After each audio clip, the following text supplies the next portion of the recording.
Army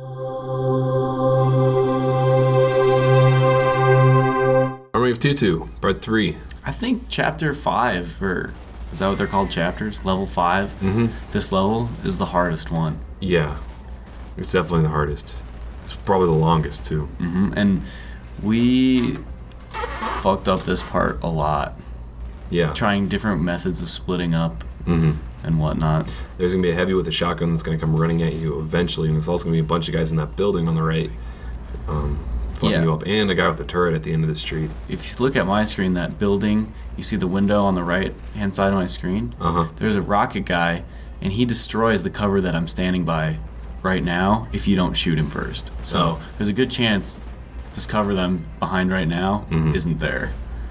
So luckily it is, and I'm getting to snipe this heavy. Yeah, so have one person stay up top because the heavy will not be able to reach you.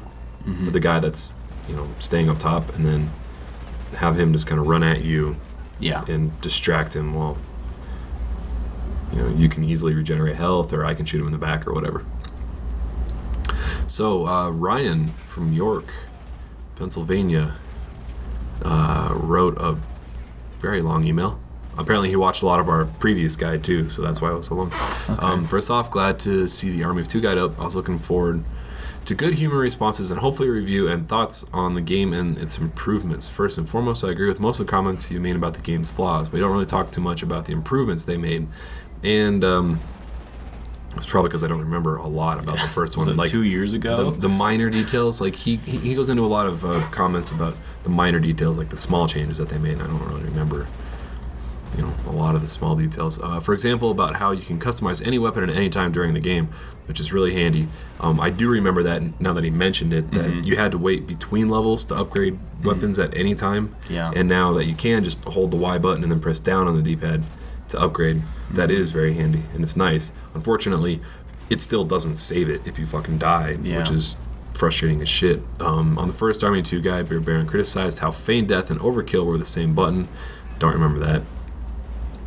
While they got rid of Overkill and Stealth Overkill, they now moved Feign Death to RB plus LB, but we didn't really comment on that because I've never used Feign Death once. Of course, it's pretty dumb that they moved one control off the A button and leave 3 others on. Yeah, 100% agree on that. Also, not sure if you knew this, but while you're using riot shields, which you can rip off circuit breakers, did not know that, you can still shoot your pistol, which is a huge improvement on the first game, where you couldn't shoot at all when holding the shield. Let's see. Also, on this game, there are no unlockable difficulties, which he liked from the first game. I hate unlockable difficulties. Oh. I fucking hate it. It's a waste of time. I want to play the hardest difficulty the first time, most of the time. Well, you just want it available. I just want it available because this game is pretty easy on the hardest difficulty. At least for co-op, it might be harder if you're stuck with the AI partner. But if there was unlockable difficulty on this, God. I would just. I did not notice that guy was still alive. Blah blah blah. Unlockable difficulties. The problem is that Contractor is way too freaking easy. I agree, 100%. I had a hell of a time beating the first Army of 2 on Contractor. The first one was definitely more difficult. The first one was more difficult, but Contractor on the first one, I believe, was the unlocked difficulty, and Professional was the hardest, the unlockable. Well, either way, the hardest difficulty on the first one was harder. And he talks about playing with a dumb partner AI. I hate playing with the AI sometimes.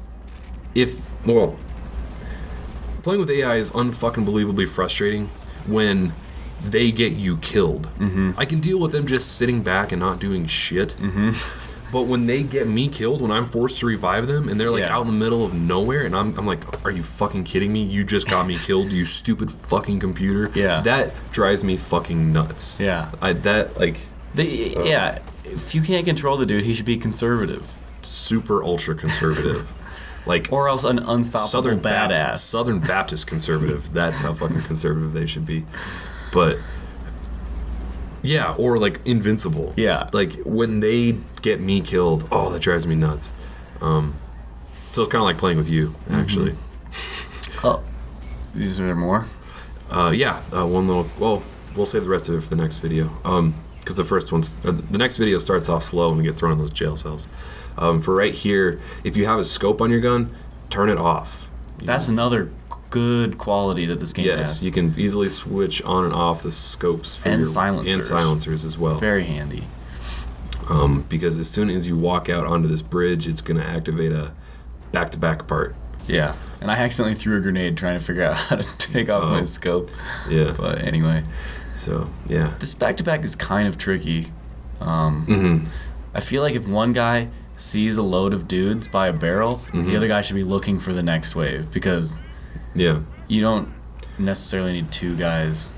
And don't necessarily think that there's going to be a better opportunity to shoot the barrels. If there is a guy standing next to a barrel, fucking shoot the barrel. Yeah. Because I don't know, my OCD likes me to think, oh, there'll be a better situation to kill two guys. I might get three. Yeah. Just fucking shoot it and get on with it. Yeah. Because there's not a good checkpoint right before this, if I remember right. Like, you're back a little ways. You don't just get to try this back-to-back mode right again. Yeah. You have to go back a little ways. I think it goes to the beginning of this video. There's no edits on this recording, but so that's probably, it's probably back to the very start. And when you're playing co-op, I always I played through this part with the AI, and I found that the AI was actually easier to play with because the AI knows where the enemy is like almost instantly, and I would have to look and see where he's firing to know where the bad guys are. When I'm playing with you, I'm like calling out enemies' locations, like top of the stairs, top left, top right, bottom left, exactly, mid right, whatever. And rocket guy. Yeah, and then you will get hit by a rocket, and there's nothing you can do.